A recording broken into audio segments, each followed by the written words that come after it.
All right, and now we continue on the main stage with a very special guest, because what would a Windows Virtual Desktop event would be without a Microsoft Global Black Belt?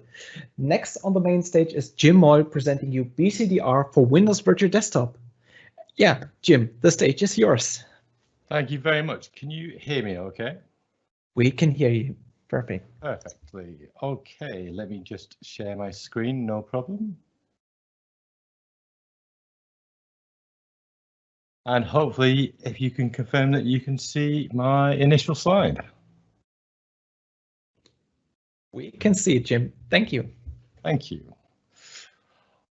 All right, so actually, let's just do the video thing as well. Why not? There we go. So I hope you're having a great time at WVD Tech Fest.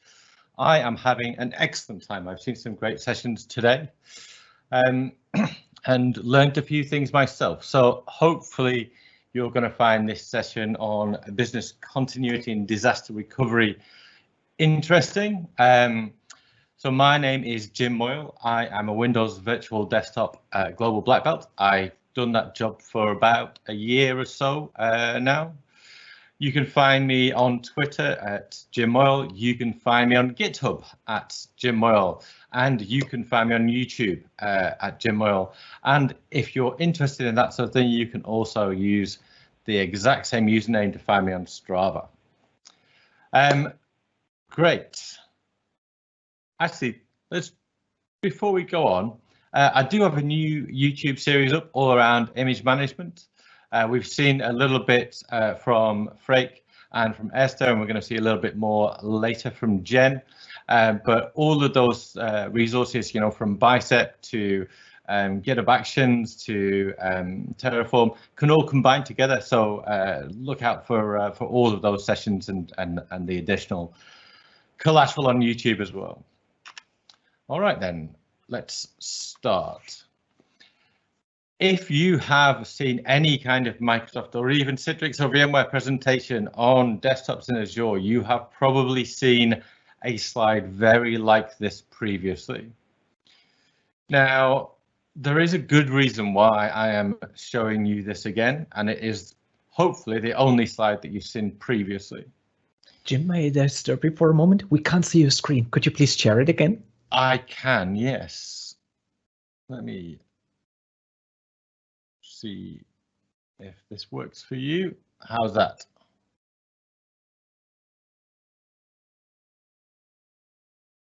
That's working. Thank you. No problem. Okay, so back to the slide. What I really want to point out here is the managed by Microsoft and your subscription, your control. So the area in the blue box is your subscription and your control. As much as possible, you want to make Microsoft do the work. So if we look at the diagram below that in the managed by Microsoft, all of that is maintained and made resilient by Microsoft on your behalf. You don't need to worry about it. It is globally resilient, infrastructure as a service and platform as a service. So we want to take what's in your subscription and your control, and we've got a copy of that here. We want to try and simplify it as much as possible. Now, we're going to take Windows 7 out of the diagram because we're not going to cover Windows 7. One of the reasons being is that pretty much nobody uses it in WVD. Even though they're entitled to do so, you get free extended support if you run Windows 7 in WVD. The numbers of people who are doing it is tiny. And effectively, it is single session, and we'll talk about single session. So if you do have it, then I feel very sorry for you, but I'm not going to cover that today. One of the other things I'm also going to take out of today's session in terms of what we're going to cover is that Windows Server, because again, we are not seeing people doing lift and shift of their existing multi-session Windows servers into Azure. There is more people doing that than there are people doing Windows 7, but hardly any. In fact, most people, the overwhelming majority of people are doing Windows 10 multi-session. What else can we take out of here? Well, in terms of protecting user data, in terms of protecting VMs, I don't really care how many users are on a VM, and I don't care how big those VMs are, because it's not going to change the way I'm thinking about BCDR. So let's take user density and VM sizing out of there. We're going to keep scaling for one very specific use case, which will go in near the end of the presentation. What else can we simplify? Well, I think that given that user management and identity, either it's Azure AD, which is on Microsoft's side to protect and make resilient for you, or it's your on-premises Active Directory, which I'm sorry, but if you haven't learned how to make resilient by now, then I'm not here to help you with that. So I think that we can take user management and identity off the table. Okay, so this is looking significantly easier already to think about. Is there anything else that we can sensibly take off the table? Well, I think for this session, we can take networking off as well. Not because you don't need it, it's because there is nothing special that you need to do around networking for Windows Virtual Desktop. If you have an existing cloud network environment that is already resilient, then you do not need in general to make any changes to accommodate WVD to that environment. If this is your first time in cloud, then absolutely you're going to need to think about this. But generally, when I'm talking about this to customers, they're already sorted in terms of their networking as they move to cloud. So we can take networking off.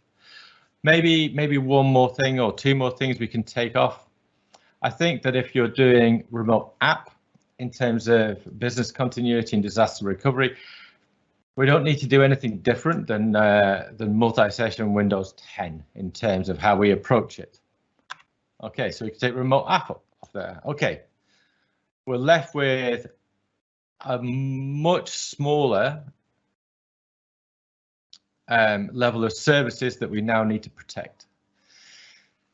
So let's talk about even more simplification.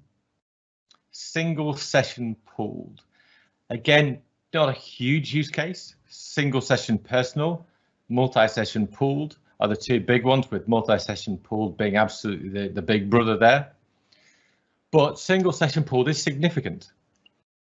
My advice to you is actually to run Windows 10 multi-session in single session pooled and not Windows 10 Enterprise. The reason being is there's a whole lot of optimizations that go into Windows 10 multi-session for a pooled use case. There's app X improvements. There's just a whole loads of things that go into the underlying OS, which are appropriate for a pooled environment. So use Windows 10 multi-session for single session pooled, but limit the number of users to one user per VM. All right, that means that we don't have to think separately about Windows 10 multi-session pooled and Windows 10 single session pooled. We can treat that all the same as well. Great. We're reducing the amount we have to think about even more. Now, you know when I said essentially to, as much as possible, make Microsoft do the work for you, right? So you want to be like this squirrel. You want to be sitting there going, I'm glad that I don't have to do anything because Microsoft is taking care of it for me, all right? In fact, I don't have to bother, because as much as possible, for as many services as possible, if there is a way to make that service resilient by taking care of built-in features or paths for your environment, then you should absolutely take advantage of that. If there is a choice between rolling your own solution and taking one that is off the shelf, or choosing between two different services, one which has resilience built in and one which has, it is a bolt-on, then use the built-in one, right? Make life easier on yourself. So we've made a lot of simplification in the way we think about BCDR, and we've got this general advice to make Microsoft do the work. What's kind of left? Well, application configuration. So both from the organization and from the user, that application configuration, that data needs to be protected in some way.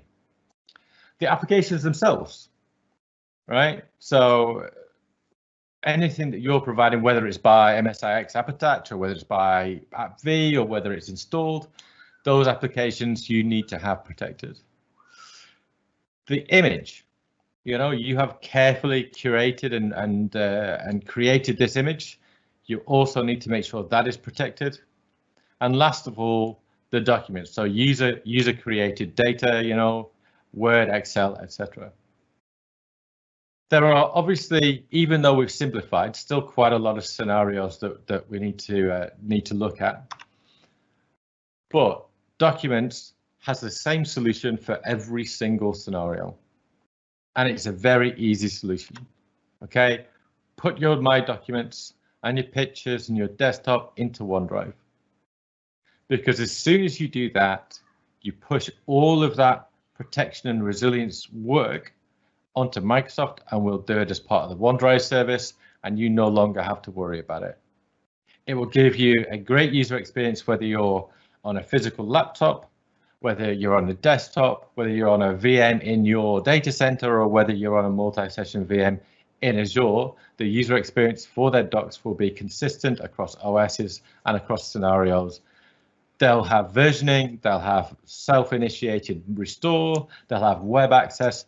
It's a win-win across the board. Now, I know that not every enterprise has implemented OneDrive yet, and if you haven't, then yes, you're going to have to worry about this.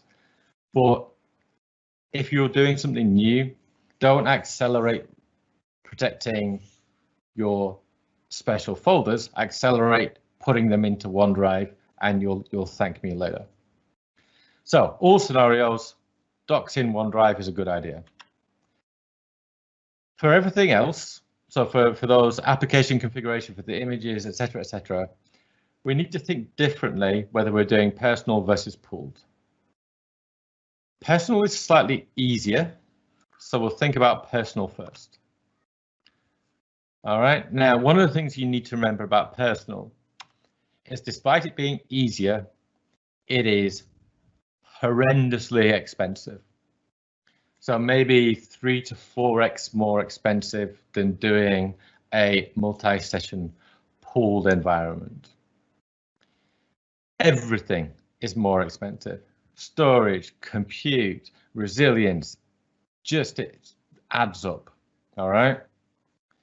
Now, I'm not saying that you shouldn't do personal. So use cases for high performance compute, use cases where people need elevated permissions, usually developers or IT staff, all absolutely need a personal VM in general. But you should try and limit those use cases to the smallest amount possible. If you do have those use cases for personal, and pretty much everybody does, right? You've got 3 options here. Number 1, if it is the IT admin or developer use case, you can, to be honest with you, you can self-contain everything inside the VM. All right, it's personal. It's common for the user to have elevated privileges. If that profile is also a local profile, just take that whole VM, replicate it somewhere else, and have some orchestration on top to enable you to fail over when necessary. Now, that orchestration should be Azure Site Recovery. It will also take care of the replication for you. Now, you're going to pay per VM for ASR, and that's fine. You know, it's, like I said, everything's more expensive with personal, right? But it's a simple solution. It works, and it's easy to implement. If you're in the situation where you've had to go to personal because it's quick, and let's face it, you know, this year there's a lot of people who've had to move to a cloud-based desktop virtualization solution quickly, then hopefully you've got option 2 available to you, which is separate the profile into FSLogix. Now, this doesn't give you anything functionally better, but what it does do is it gives you options later for moving to a pooled environment and reducing the cost of your environment. Now, if you have separated your profiles into an FSLogix disk, you'll need to replicate the VMs because you're protecting those user installed apps, and you'll also need to replicate the profile disks to protect the user data. Just gives you options, does add complexity, so judge whether you want to be doing this or not. You'll need to do it at some point if you're moving to pooled. Now then, option 3. This is applicable to a fairly small subset of organizations, and hell, if you can get away with it, you will be sat at home at night with your slippers up in front of the fire and a nice cup of cocoa, because you're going to be mean to your users and you're going to say to your users, I don't care about your user installed apps. It is not the organization's responsibility to back up, recover and replicate user installed applications. You separate your data into the FSLogix profile, you protect that. But essentially, if that VM goes away, you give the VM a new image without all of their apps and say, you can go install stuff again. That's absolutely fine. It means you don't pay for ASR. It means you don't have the storage cost for loads of VMs sitting off in the remote location. You just have to replicate the profile and automate the delivery of the generalized image. Nice and easy if you can get away with it. So those are 3 options for personal. Pretty much everybody's going to plump for option 1, 2 and 3 are just there if you need it. Pooled is more interesting. Pooled gives you more management options, and let's have a look at the tech you're going to need for pooled. So for every scenario within the overarching pooled scenario, these are the 3 technologies which are universal. We've already talked about OneDrive for your documents. Still the same for pooled as it was for personal. Absolutely FSLogix for profile and office data. We'll talk about that in a little bit more detail in the next slide. And the shared image gallery. Now, if you've been paying attention to a couple of the other sessions, everybody's talking about the shared image gallery. That's because it's great. It gives you free replication and free versioning for your images across the globe. It's also, again, pushing that resilience onto Microsoft, right? Backed up and protected by Microsoft. All right, let's talk about FSLogix. Now, when we're talking about disaster recovery, your RPO, your RTO, effectively, you need to separate out your profile and your office data. So we're just talking about the profile data here. You'll need to replicate that between your 2 replication sites, and you can do that with native Azure replications of either Azure Files or Azure NetApp Files, which are your 2 options for SMB as a service within Azure, can both help you out with replication. If you have disparate SMB technologies, so maybe you're using NetApp Files in one place and Azure Files in another because NetApp Files isn't available everywhere, or you're even including some on-prem SMB storage in your replication, then Cloud Cache is your answer, which will give you an automatic failover as well. Let's talk about that FSLogix Office 365 disk. Excuse me. If you're implementing BCDR, right, you want to keep your recovery time to a minimum. You want to keep the amount of data you're backing up to a minimum. If you've already separated out your documents into OneDrive, what you're left with is effectively application configuration data and application caches. Application caches will probably take up about 90% of the capacity of that disk, over 10%, which is probably application configuration data. At least for Office 365 apps, all of that cache data is kept safe in Azure. Again, that principle of making Microsoft do the work. So you don't need to back up, restore, or replicate that cache data. And because that cache data is 90% probably of your disk, separating it out and effectively do not protect the disks with the Office 365 data. It will give you a big advantage in terms of the amount of data you have to back up and the amount of data you have to restore in when a disaster does happen. Okay, do not protect Office cache data. So maybe now your profile data is much smaller. Maybe it's down to 1 or 2 gigs, and it's only application configuration data. Well, that might allow you to reduce the time needed, or the you don't need to back up every hour or every day. Maybe you can reduce that backup time to weekly, because application configuration data is fairly static. Now, this depends totally on your organization, because you may have applications which write a whole load of interesting stuff to app data that you need to protect on a hourly basis, and fine. In that case, keep backing up your profile like that. But if you are lucky enough to once a week, every Sunday morning, just back up your data, then that would be perfect. Organization dependent though, so look at your application stack. In the interest of keeping the amount of data that you're transferring about as small as possible, I would advise that you make sure you keep your FSLogix disks as small as possible. In this case, there is an open source tool to shrink those disks. Look on the FSLogix GitHub and run that during a maintenance window to take out the white space within your VHD or VHDX disks, and keep your keep the size of data as small as possible. So we've separated out our Office data from our profile data. We've reduced the size of them as much as possible. Where are we going to keep them? Now, we mentioned a couple of solutions previously. Azure NetApp Files, SMB as a service, very high performance, very low latency. Azure Files, you've got 4 different tiers within Azure Files. I would say that hot or transaction optimized are the correct tiers for profile data, and lower than that, you're probably not going to be getting the performance you need.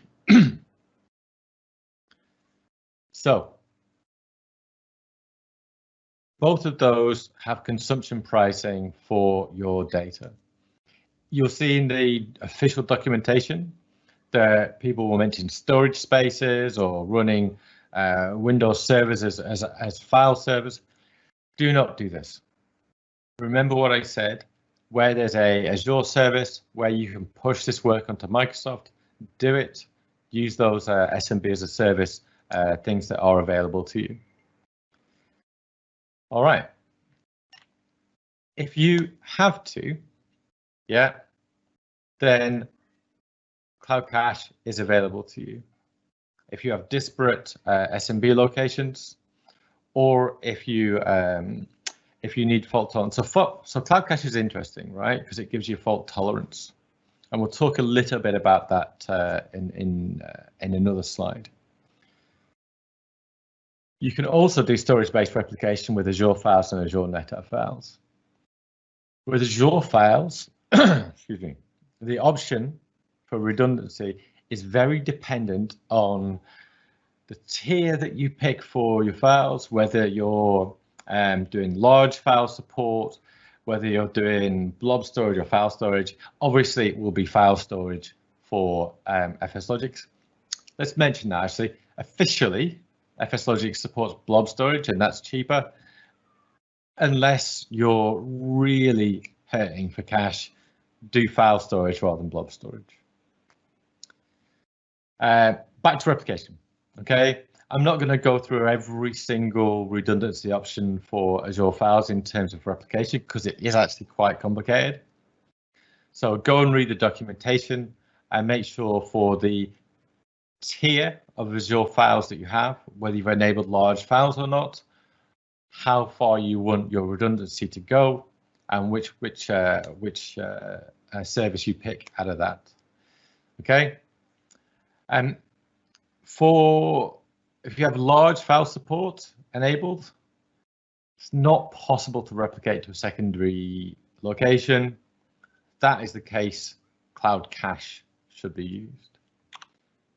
You're doing Azure NetApp Files, and I think for most people, if you're above 500 users, because there's a 4 terabyte minimum for Azure NetApp Files, then this will give you your best bang for the buck in terms of performance. Cross-region replication is coming for Azure NetApp Files. It's in public preview now. You can get your subscription whitelisted for Azure NetApp Files. That's absolutely no problem. And it's supported as well, so you can raise support cases on it, but it's not as yet GA. Hopefully that should happen soon. And lastly, in terms of replication, let's talk about Cloud Cache as promised previously. It is quick, all right? So it's almost real time is the co-location of data in different SMB storages where it's wherever it is around the globe. It will give you fault tolerance for storage loss, by which I mean your user will not have to log out and log back in again to recover after you have a storage loss. Okay. It does require additional backup. Just because you can replicate with Cloud Cache all around the globe to like 5 different locations doesn't mean that you can forget to back up and restore those profile disks. The reason being is that Cloud Cache is write back. Write back is a performance optimization, which means that you're answering the write from the cache and you're not acknowledging the write from when it goes back to its eventual safe location. So this means that it's very fast. It means that when the operating system says, have you got that piece of data? The cache says, yep, totally safe. You don't need to worry about it anymore. Operating system goes, thanks very much, moves on to the next job. Very quick. The trouble with this is that really, you probably shouldn't be answering, yes, we've definitely got that, it's safe, from a cache, because it's not safe, which is why you need backup and restore. What's the scenario when this write back way of working is going to go pear-shaped for you? That scenario is if there is unflushed data in the cache, right? So there's data that's been written to the cache but has not as yet been written to any one of the configured SMB locations. Hopefully one of those should be close to your VM. It may be only a couple of milliseconds wait for that data to go back to that very near storage, so it's fairly unlikely to happen. So it has to be unflushed data, and the VM has to have a non-graceful shutdown. So a VM reset, or you could have a network problem, misconfiguration that means that the VNet between the VM and the storage goes away. Somebody deletes a private endpoint, whatever that is. That means that the data is in an inconsistent state compared to where the OS thinks it is, which means that effectively you've corrupted your disks. All right, so you have to have unflushed writes to 0 of your SMB locations. Yeah, so if you flush to 1, then you're good. And you have to have your VM reset, in which case you'll need to restore your profile from backup. So fast involves disparate SMB stores, gives you fault tolerance, but you need to back up and restore those profile containers. All right. Talking about backup, Azure Backup is recommended solution for Azure Files, Standard, Premium, etc. NetApp Snapshots should be used for Azure NetApp Files, and that will give you that warm, cozy, fuzzy feeling that you are protected from any kind of issue.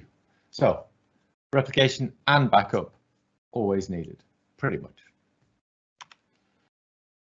So now we've moved away from protecting our documents, and we talked about protecting our profile data.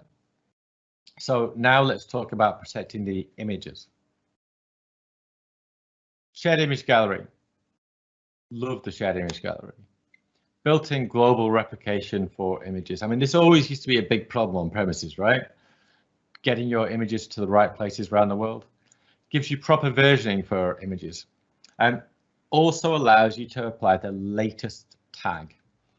So you can say when you're putting a new image into the gallery, right, your existing version is 2.0. This new one that you've just created is 2.1, and somebody creates a new host pool. Well, if they've configured the latest version, then they will grab 2.1. That's sort of cool, right? You want people to be creating host pools from the latest version. You don't want them to be back on 1.4 or anything. But maybe you've only just put that 2.1 up, and you want to do some UAT on it. You want to test it before you roll it out to production. But in this case, even though the version is the highest number, you could tag it as not latest. So anybody looking for the latest version will get the 2.0. You could specifically pick 2.1 and do your testing and validation on that. And then as soon as your testing is complete, you can flip that tag and then call 2.1 latest, and anybody creating a host pool will now automatically get your now tested and lovely 2.1 and roll that out. So it's a great way of making sure that people are using the version that they should be doing, and enabling UAT from the same image gallery. All right, now then, Azure Site Recovery for pooled. There is a school of thought, and in fact, in the community session, which I'm hoping to catch, I can't remember when it is. There's talk about using Intune mem to update VMs in place and not using a golden image. There are companies who do this, and it is a valid way of doing things, okay? But essentially it means you're never going to redeploy your pooled environment. They just sit there. If that happens, then essentially you've lost the automation to be able to recreate your environment quickly. And you need to start treating those pooled VMs the same way that you treat personal VMs. And it means you need to bring the Azure Site Recovery back in and pay per VM for that recovery to be able to orchestrate and replicate those pooled VMs if you're updating them in place. So I'm happy for you to do it. It does work. Just be prepared that it changes your disaster recovery thinking, because you can't grab an image and then recreate it in place in the same kind of time frame that you could if you had a version of a golden image that you could just roll out immediately. All right, I've got a frog in my throat today. That's quite bad. I should get a glass of water or something, but I don't have one to hand. I'll be fine. All right. Availability zone. If you have a host pool with greater than 200 VMs, you can no longer use availability sets, which is the default for WVD. That catches up some people by surprise, by the way, because VMs in a host pool for WVD are automatically deployed in an availability set, but the maximum number of VMs in an availability set is 200. If you need more than 200 VMs in a host pool, use availability zones. If you're going to do availability zones, then bear in mind you can't do it as yet through the GUI. You're going to need to use an ARM template, or as Freak showed earlier, you can use Bicep to do that. That's pretty cool. And you need to change the default ARM template from availability sets to availability zones. All right. Once you're familiar with ARM templates or Project Bicep, that should hopefully be fairly easy to do for you, but just something to bear in mind in terms of what resiliency options are available to you compared to how many VMs you have in a host pool. Now, we've replicated those VMs to a secondary location, and I think it makes a big difference as to the size of your organization.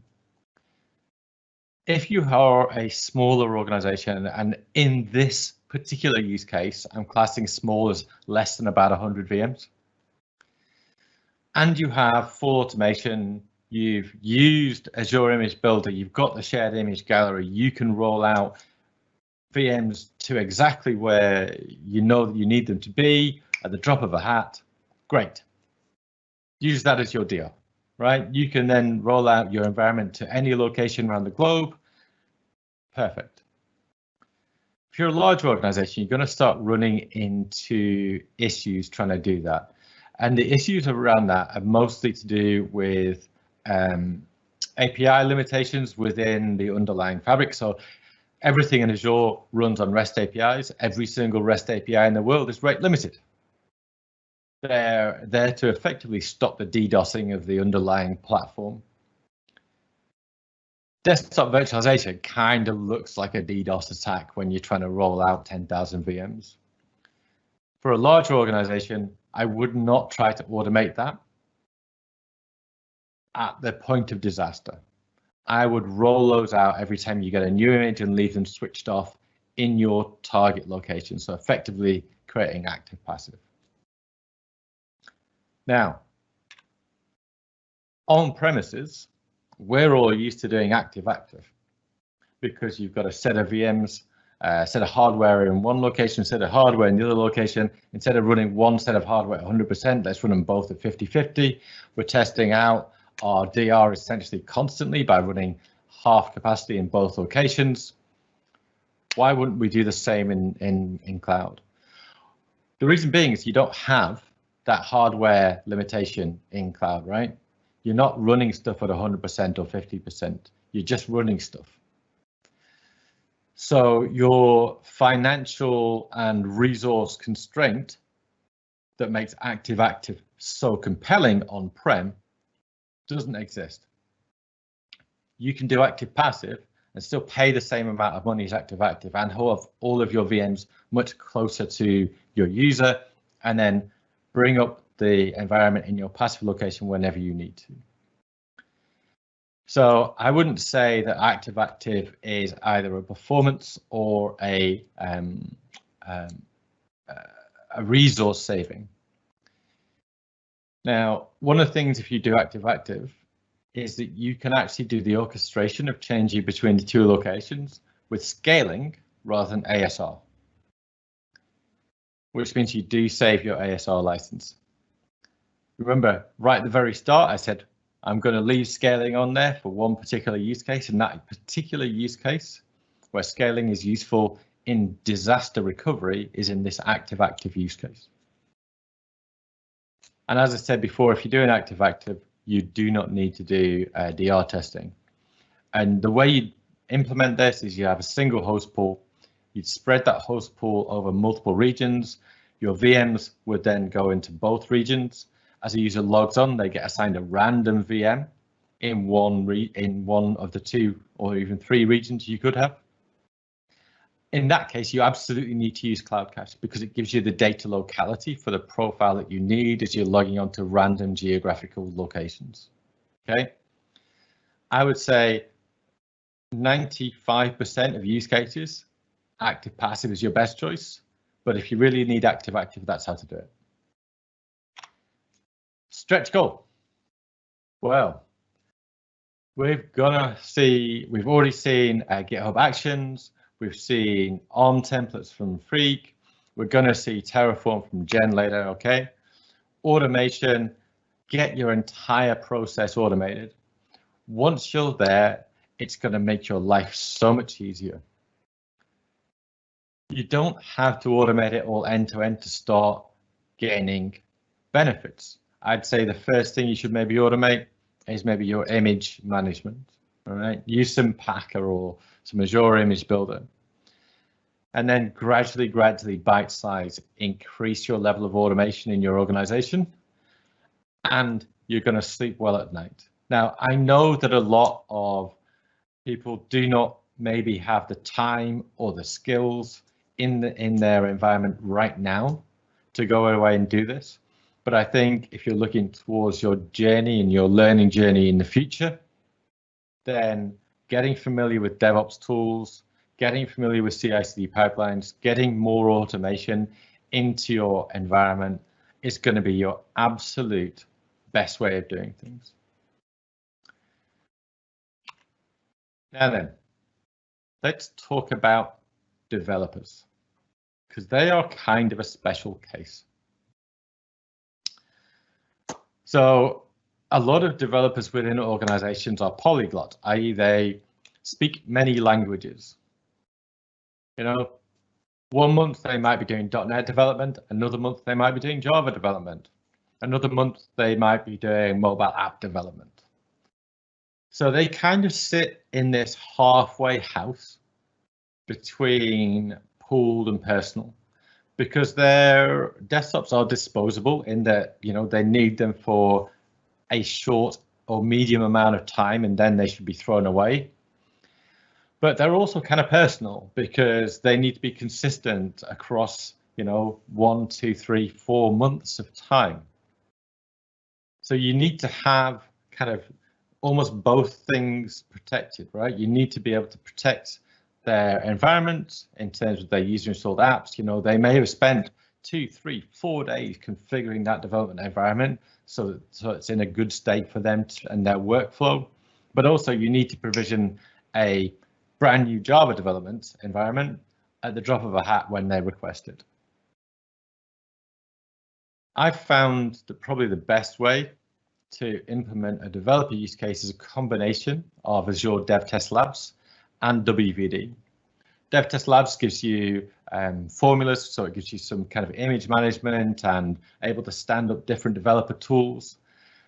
Combine that with WVD, so that gives you the secure access to the development desktops, and use FSLogix profiles to keep that experience consistent. So if they go back to another .NET development job, you know, a year down the line, they order up a .NET development VM from Azure DevTest Labs. It comes down, gets automated in the building. The FSLogix profile adds in, they get their environment back the way they remember it, possibly with updated versions of applications so that, you know, they're not in an insecure place, and they can access it securely through a WVD client from any device that they wish. But you then have to think about protecting all of these individual pieces. And I think for developers, probably just protect the FSLogix disks and say you can order up a new VM, right? Do that third use case that we talked about for personal. Yeah, you guarantee to give them a VM with these applications. Anything above that is them, but you also guarantee to keep their FSLogix disks. So developers are a special case, but they absolutely can be catered for within WVD and Azure and made resilient. So, in conclusion, use personal as little as possible. Okay, it's more expensive to make resilient, and even though it's easier. Okay, use Azure Site Recovery for personal desktops. If you're going to move from personal to pooled, make sure you separate out the profile into FSLogix profile disks. When you come to make that change, you will thank me. If you're doing pooled, replicate using the shared image gallery, your images, backup and/or replicate your FSLogix profile disks. Separate your Office cache data to an Office 365 disk. Leave that well alone, you don't need to back that up. Have cold VMs in a secondary location, ready to be booted up in case of disaster. You can actually use ASR to orchestrate the failover if you wish, but you're still going to be, so with ASR, right, you're paying for the orchestration, you're not paying for the replication essentially. So even if you have automated the delivery of VMs, to get that orchestration of the failover, you'll still need to pay the same amount for ASR. So maybe you want to think about whether that's a worthwhile investment for your organization. And lastly, and I'm a big fan of this, automate all of the things. Yeah, get familiar with all of the tools that everybody's talking about today, and it's so much fun. And you'll thank me later, and your bosses will thank you too. Speaking of thank yous, thank you for coming along to my BCDR session. I think we'll have a look at see if we've got any questions on anything that I've talked about right now. So let me bring up Teams. Patrick, are you there? I'm here, Jim. Hey. Yes, and indeed, we have a few questions for you.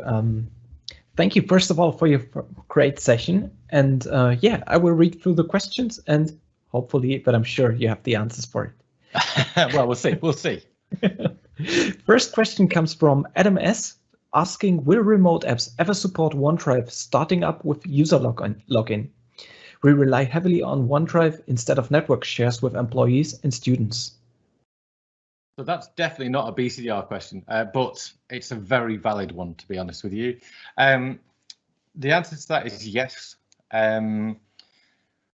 but it's actually surprisingly complicated in terms of multiple versions of OneDrive simultaneously being used and resetting, and there's a lot of edge and corner cases that need to be taken care of to make sure that you never have data loss, and that when you sort of reset individual applications, that the sync client doesn't think that that's a deletion, so that it's just complicated to do.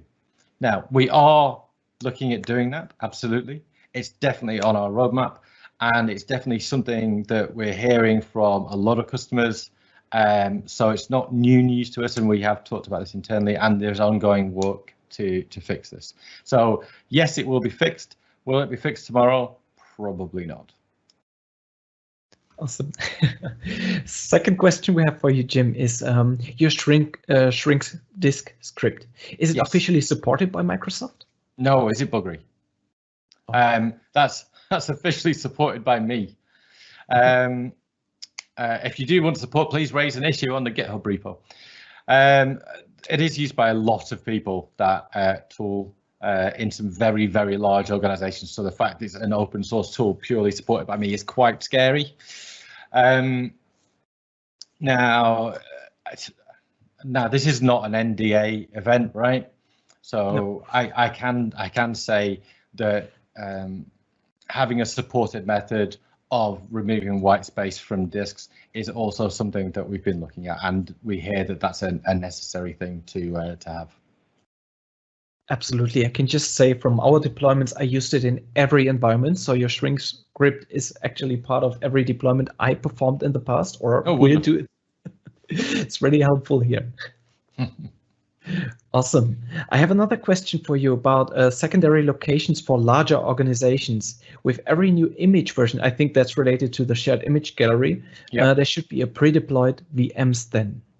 Yes. So because because there is underlying API rate limiting, right? So if you try and deploy 1,000 VMs, especially when there's a disaster happening and maybe lots of other people are trying to deploy things into the same location, you're going to be rate limited.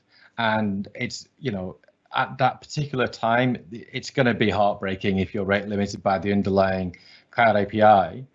So the way to avoid that, you can't avoid it you can't totally avoid it, because, you know, a boot command is still a write into the API, but it's only one write compared to, you know, create a VM, assign it a NIC, assign that an IP address, give it some storage, and then boot it up, right? You're much less likely to be rate limited by the underlying API.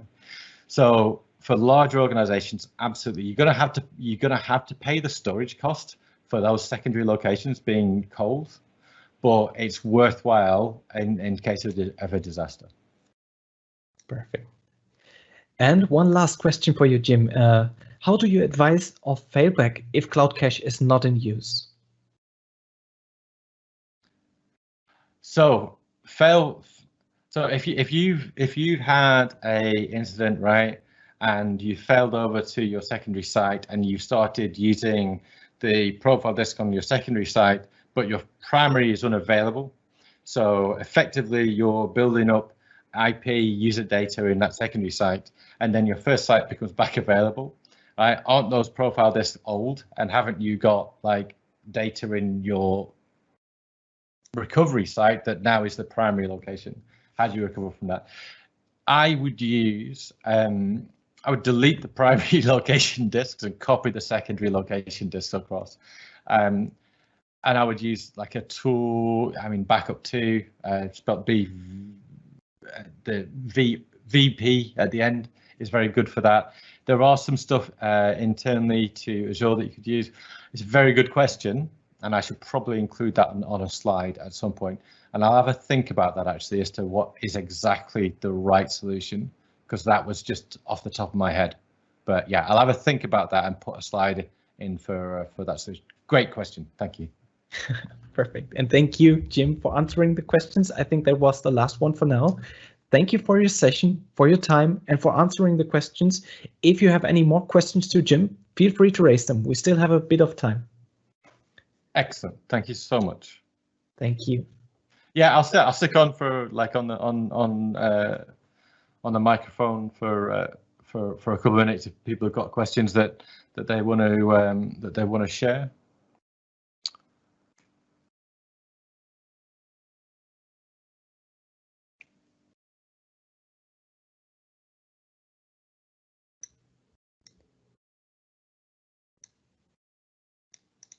So I want to say, Patrick, I'm really enjoying your event.